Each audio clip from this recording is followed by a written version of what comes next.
You are a Muslim, why get rich?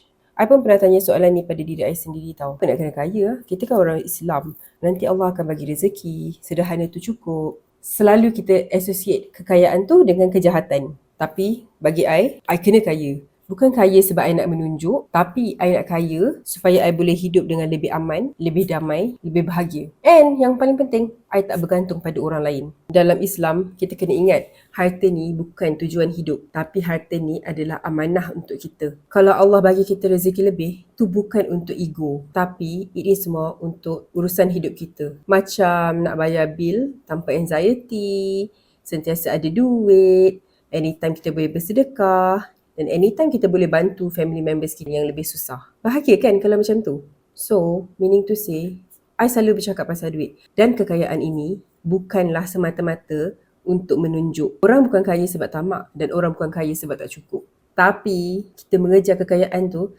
sebab kita dah penat dengan hidup yang tak cukup. Dia pernah kan rasa hidup tak cukup? And also a reminder, masalah tu bukan pada kaya tau sebenarnya. Tapi masalahnya ialah bila kita kaya, kita lupa daratan. Kita lupa Tuhan. So, I want to be rich. I really want to be rich. Sebab I nak fokus pada benda-benda yang lebih besar yang boleh beri manfaat kepada seluruh alam ni. I nak sedekah lebih banyak. I nak tolong family members lebih banyak. I nak beramal lebih banyak. Sebab I nakkan freedom masa.